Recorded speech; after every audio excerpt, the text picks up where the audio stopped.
ઓમ નમઃ શિવાય અને હર હર મહાદેવ. શિવ ભક્તો, હિન્દુ સનાતન ધર્મના દરેક લોકોને મારા મહાદેવ. શિવ ભક્તો, આજે એક શિવ મહાપુરાણનો સુંદર પ્રસંગ હું તમને કહેવાનો છું.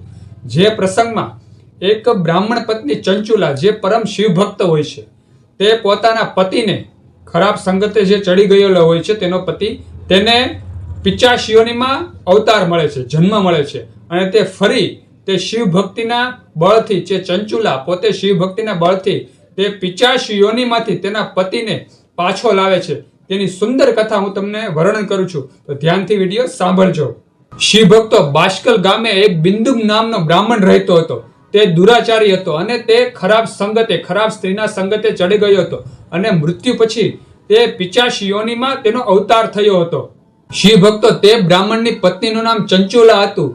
તે તેના પતિના મૃત્યુ પછી ધર્મ કર્મમાં તેનું ધ્યાન જતું રહ્યું હતું અને તે શિવ મહાપુરાણ ગ્રંથને નિત્ય સાંભળતી.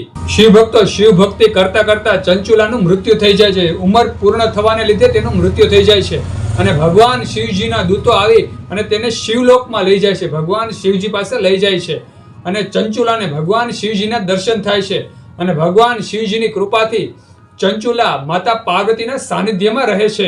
શિવ ભક્તો, ત્યાર પછી ચંચુલા માતા પાર્વતીને નિત્ય પ્રાર્થના કરતી, તેની સેવા પૂજા કરતી અને ત્યાર પછી માતા પાર્વતી ચંચુલા ઉપર પ્રસન્ન થાય છે અને કહે છે કે તારે શું જોતું છે, માગ.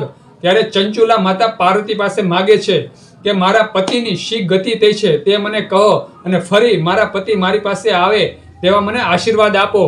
પિચાશ ગતિ પામેલા પતિનો ઉદ્ધાર કરવા માતા પાર્વતી ગંધર્વરાજ તુંબુરને વિંધ્ય પર્વત પર મોકલ્યો અને જે પિચાશ હતો તેની સમક્ષ શિવ મહાપુરાણ કથા કહેવાનું કહ્યું અને માતા પાર્વતીએ કહ્યું કે જે પિચાશ છે તેની સમક્ષ તમે શિવ મહાપુરાણ કથા સંભળાવજો, જેથી કરી અને તે પિચાશ યોનીને છોડી દેશે.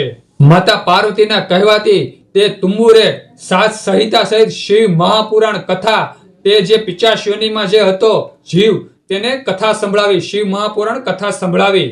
શિવ મહાપુરાણ કથાના શ્રવણને હિસાબે તે ગૌરવર્ણ બની ગયો, શિવના પરમધામમાં આવી અને તે શિવગણ બની ગયો. ત્યાર પછી ચંચુલા માતા પાર્વતીની વહાલસોઈ બની ગઈ.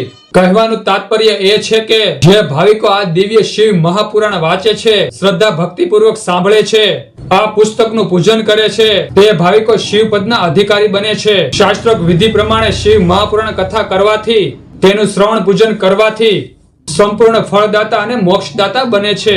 આ શિવ મહાપુરાણ સંસાર રોગનું નિવારણ કરનાર અને સંસાર સાગરને પાર ઉતારનારું છે. તો શિવ ભક્તો, આવી હતી સુંદર આજની વાત, શિવ મહાપુરાણની વાત. જો આવો સુંદર વિડીયો જો તમને ગમ્યો હોય તો વિડીયોને લાઈક, કોમેન્ટ અને શેર કરજો. બધા શિવ ભક્તોને હર હર મહાદેવ. ઓમ નમઃ શિવાય.